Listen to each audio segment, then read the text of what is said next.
Assalamualaikum warahmatullahi wabarakatuh. Perkenalkan saya Muhammad Gusdur Haryanto, mahasiswa Universitas Muhammadiyah dari Prodi Hukum. Dalam kesempatan ini, saya akan mempresentasikan hasil UAS mata kuliah di kelas bisnis.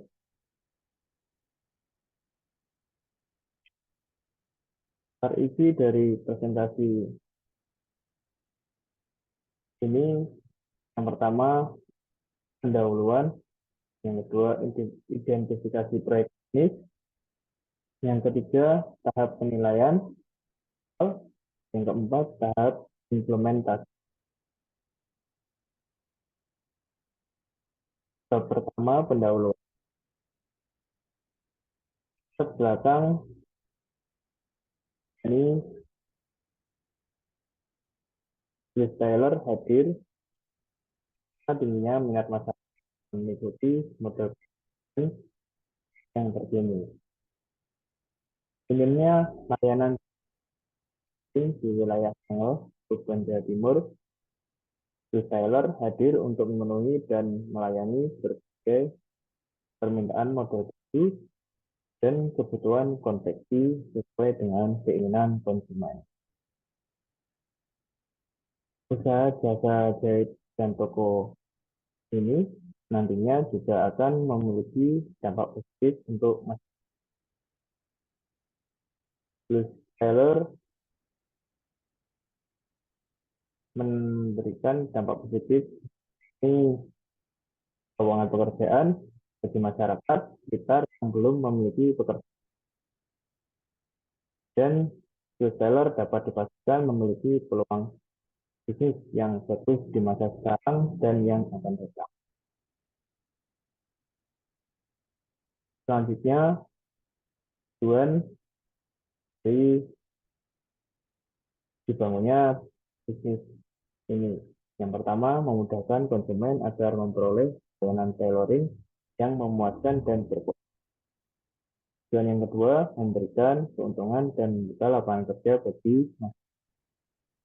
Yang ketiga, memudahkan masyarakat desa untuk dapat belanja atau membuat dan tanpa harus.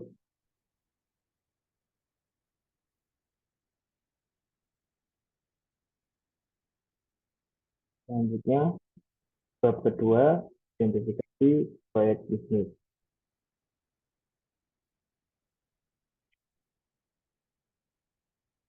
Dalam identifikasi proyek bisnis terdapat bisnis dari Liz Taylor. Liz Taylor UMKM yang bergerak di bidang layanan jasa jahit dan toko diri pada tahun 2021 dan beralamat di Dusun Purboyo, Mayang Sekar, RW 6, Sengel, Jawa Timur. Diri dengan mengutamakan kepuasan konsumen terhadap permintaan model yang diinginkan, di mana dalam proses hampir semuanya menggunakan mesin jahit modern atau yang terbaru. Selanjutnya, aspek pemasaran. Bentuk pasar. Yang pertama, desain yang dipilih adalah dengan sempurna, karena ini dapat mereka mampu. Dan yang kedua, pasar konsumen yang dipilih konsumen dan pasar reseller. Karena produk ini selain dibeli untuk digunakan pribadi, juga dibeli untuk dijual kembali.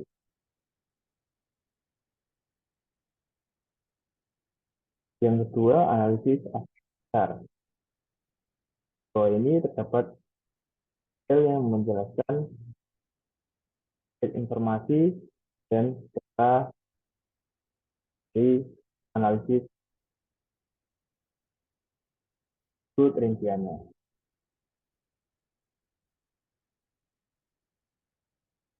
Yang ketiga, merawal permintaan mendatang. Berdasarkan jumlah kunjungan konsumen per bulan, rata-rata pendapatan perkunjungan, dan jumlah pesanan yang diterima, maka dapat disimpulkan bahwa usaha ini akan dapat mengalami kemajuan setiap. Yang keempat, segmentasi, target, dan posisi dari segi segmen pemasaran. Start triangle. Pemasaran ini masyarakat yang tinggal di daerah triangle dengan minat fashion yang tinggi.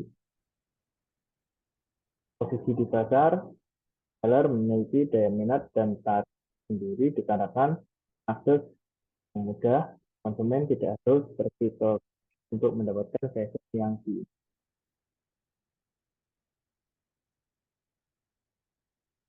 Poin 5, sikap, perilaku, dan konsumen. Berdasarkan kegiatan pemasaran yang kami lakukan, khususnya di daerah 80% dari konsumen yang memiliki minat fashion tertarik dan produk yang kami tawarkan.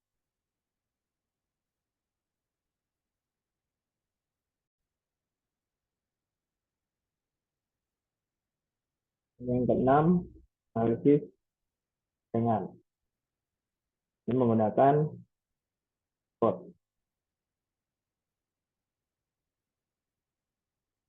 Strength memiliki tim yang berkreativitas tinggi, penuh inovasi, dan terampil. Memiliki teknologi yang handal, kapasitas, dan kualitas. Pasti berada pada tempat yang strategis dan layanan yang memuaskan. Di pandangan lead, karena perubahan fashion cukup berjalan lama, maka kompetitor memanfaatkan peluang yang muncul. Di sudut pandang opportunity, potensi cukup besar karena masyarakat Reno menyukai jasa dan produk ini. Karena didesain sesuai dengan selera dan dipandang trade, kenaikan harga kebutuhan primer, dan menurunnya daya beli masyarakat, munculnya pesaing modal yang kuat, munculnya pesaing dengan kualitas yang lebih baik dengan pasar.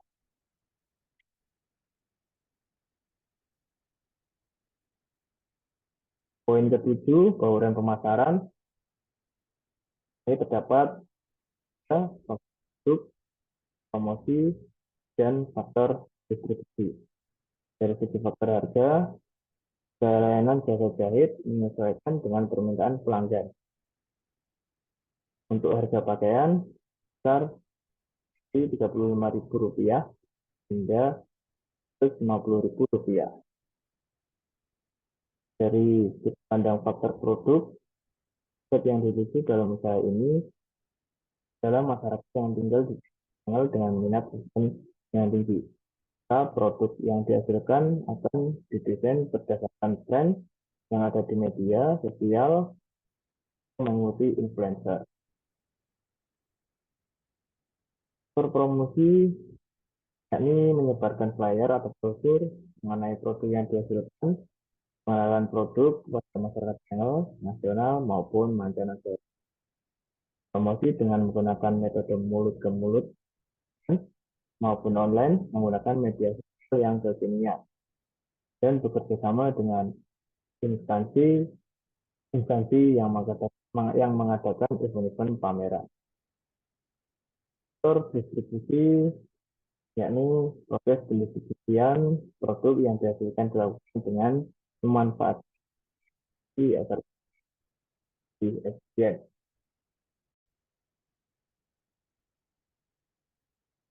Lingkungan industri. Bisnis muncul di yang memiliki model dan teknologi yang lebih canggih. Hal ini mengakibatkan munculnya persaingan produksi seperti punya konsumen, kompetitor, karena keterbatasan produksi dan antrian yang ada kami. Munculnya program marketing kompetitif yang bermain harga bawah rata yang ada.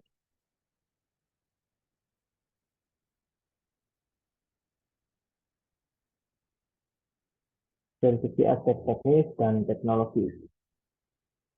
Yang pertama, pemilihan dan perencanaan produk. Untuk menghasilkan jasa dan produk yang berkualitas dan baku dengan kualitas yang baik pula, dan juga dan inovasi yang tinggi dari tenaga kerjanya. Produk yang dihasilkan diproduksi sendiri berupa seragam olah, konten, rencana terkini, desain, dan sebagainya. Untuk kain seperti batik, kami mengorder pembuatan aplikasi.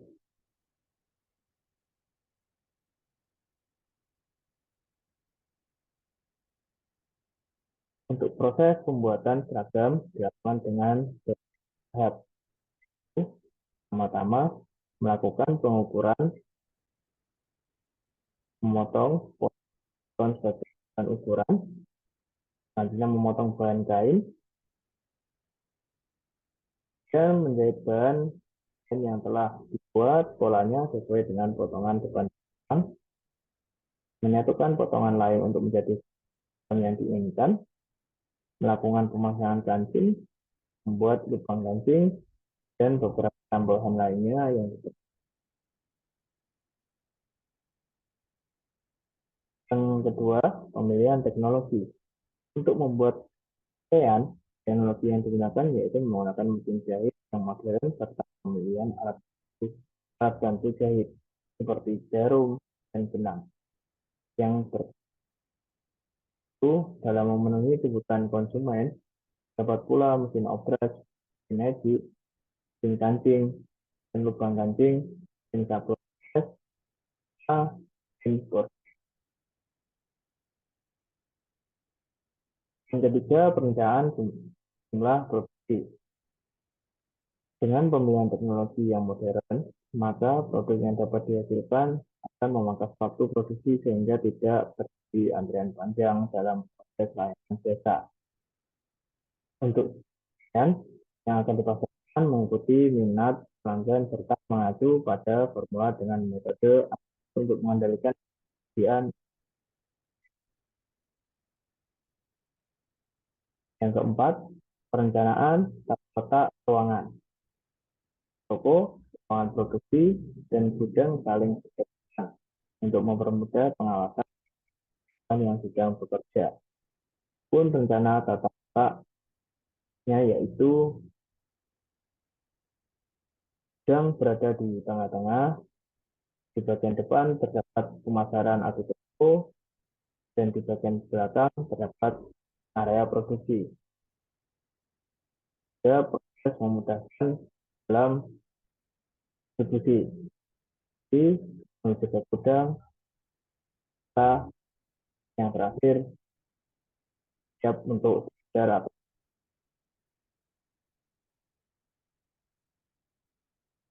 Yang kelima, pengawasan kualitas produksi sangat mempengaruhi tingkat penjualan dan pelanggan. Perusahaan mengeluarkan standar operasional prosedur mengenai proses terjadi, proses pengemasan produk, dan pengawasan terhadap mesin produksi dan bahan baku yang digunakan.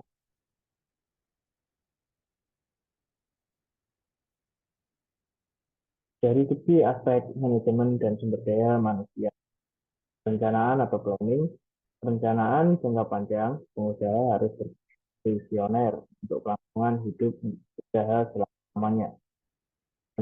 Perencanaan jangka panjang dibutuhkan action plan untuk menyokong perencanaan jangka panjang. Yang kedua, pengorganisasian atau organizing. Departemen Keuangan melakukan pencatatan aliran dan aliran persediaan menjadi kasir. Dengan produksi, melakukan kegiatan produksi yang meliputi jaga.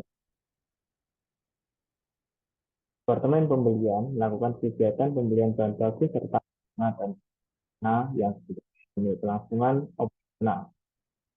Departemen Pemasaran memasarkan produk dan melakukan promosi ke pasar.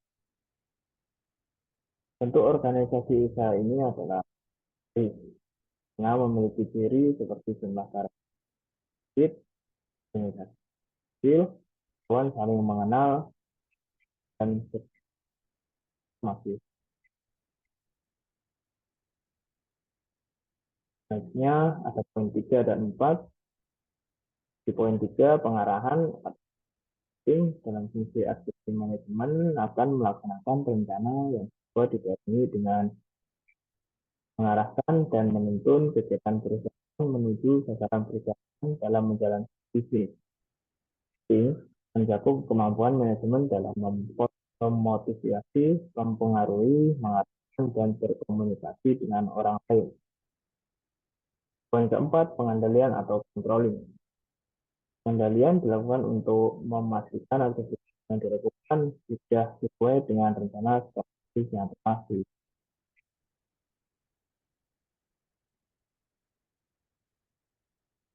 Sumber daya manusia di poin kelima, suatu perencanaan dan pelaksanaan sebuah proyek bisnis gantung pada sumber daya manusia yang solid. Bila dilihat dari latar belakang karyawan dalam pembangunan usaha ini, setiap individu telah memiliki kapasitas yang cukup di masing-masing bidang. Bagian struktur dan tugas bidang yang memiliki passion terhadap pendalaman ilmu akademiknya. Masing karyawan telah memiliki job kapasitas dan tanggung jawabnya masing-masing dalam menjalankan pekerjaannya. Untuk saat ini, kami merekrut karyawan mengingat modal yang terbatas dan kegiatan evaluasi penetapan standar pekerjaan masih diatur langsung oleh pemilik dan berakhir. Dan tetapi untuk kedepannya kita melakukan treatment yang sesuai dengan keahlian untuk mendapatkan kebutuhan kita dan pengelolaan sumber daya manusia yang di aspek hukum dan keuangan. Aspek hukum merupakan yang harus dipenuhi. Berikut merupakan beberapa izin plus seller. Pertama, nomor pokok wajib pajak NPWP. Yang kedua, surat izin usaha atau SIUP. Yang ketiga, izin domisili. Keempat, izin gangguan. Yang kelima, izin mendirikan bangunan IMB. Untuk TDP, ini kita belum memerlukannya karena usaha ini masih terbilang kecil dan belum memenuhi syarat untuk pembuatan TDP. Mengacu pada pasal 6 ayat 1 huruf G Undang-Undang Nomor 3 Tahun 1992. Yang kedua dari poin keuangan. Aspek keuangan mencakup seluruh masalah keuangan perusahaan, pendapatan maupun biaya-biaya mulai dari investasi awal sampai dengan rencana pendapatan ke depan. Tujuan dari aspek kebutuhan keuangan adalah meringkas secara terperinci tentang biaya-biaya pengembangan dan operasional sistem. Kebutuhan lainnya. Berikut merupakan tabel investasi awal Gerald. Dapat dilihat di tabel berikut mesin yang kami gunakan serta biaya unit pengeluaran pangan plus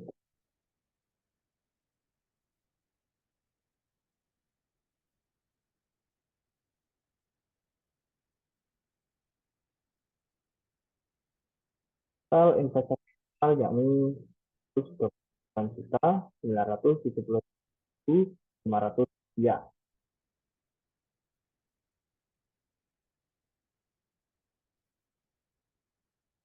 Untuk biaya modal yang dikeluarkan ini sekitar 463.500 rupiah.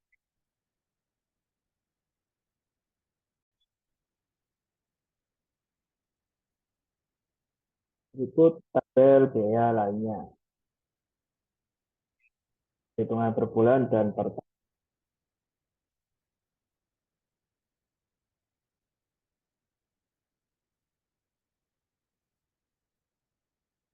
Ataupun tabel harga penjualan produk dari bisnis di tabel berikut.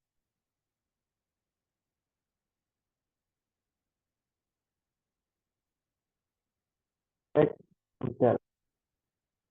Analisis yang dilakukan oleh perusahaan meliputi keseluruhan pembuatan dokumen yang terdiri dari sebagai berikut. Ada rencana kelola lingkungan.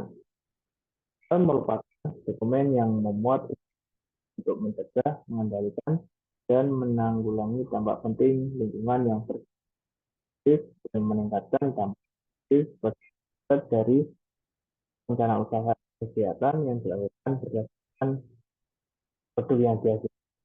Hampir tidak ada dampak yang membahayakan di lingkungan, karena produk yang dihasilkan merupakan bahan pilihan dengan bahan-bahan dasar fosil yang sudah terpilih. Yang kedua, rencana pemantauan lingkungan.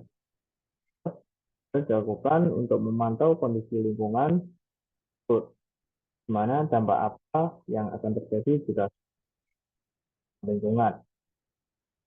Berdasarkan teknologi dan mesin yang digunakan, tidak ada dampak yang besar ini suara yang dari mesin benar hingga masuk ke dalam bab 3, yaitu bab penilaian result. Berikut merupakan penilaian dari aspek yang tercantum pada bab sebelumnya.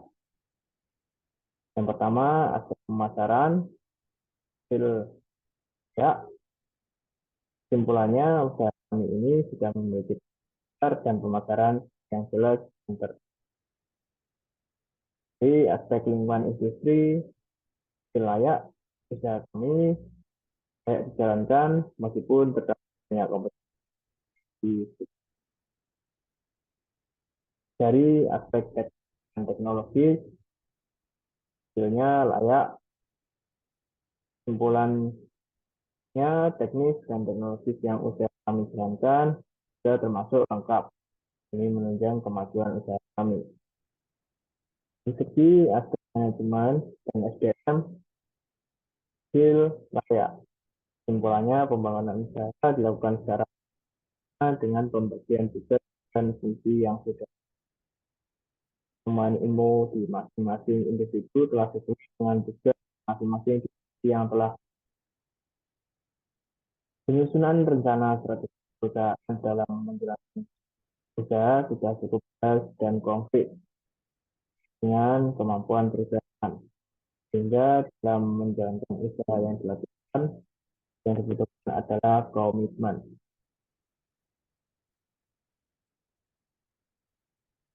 Dari segi aspek hukum dan keuangan, hasil layak. Kesimpulannya, usaha kami telah dijalankan prosedur yang berlaku terkait dengan yang berlaku di Indonesia. Dari segi aspek modal, layak. Kesimpulannya, usaha kami inilah dijalankan karena tidak hal yang mengganggu dalam aspek ini.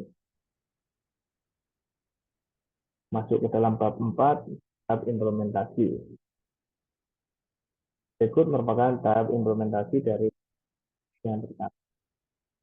Ya, prakonstruksi. Dalam tahap ini, pemilik usaha melakukan opsi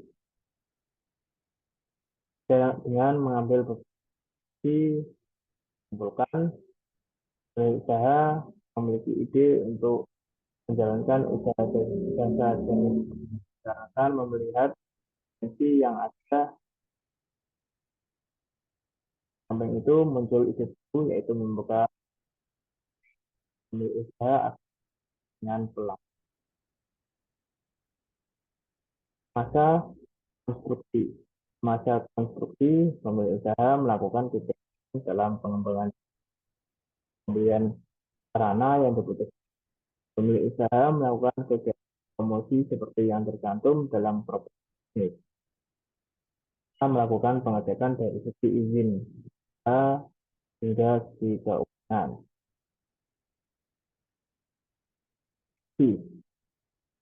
Pemilik usaha mempersiapkan tempat usaha hingga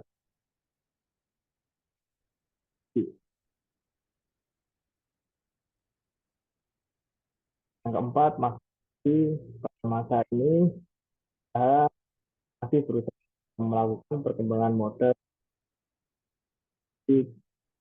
dalam memperbanyak hasil produksi.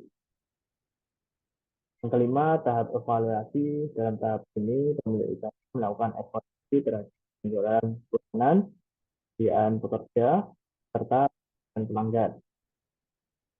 Yang keenam, ada tahap monitoring. Pemilik usaha secara langsung melihat dan mengontrol departemen yang dibawahi. Yang ketujuh, tahap eksekusi kerja. Rencana produksi dan pemasaran serta proses monitoring. Sekian presentasi yang dapat disampaikan. Kekurangan, mohon maaf. Assalamualaikum.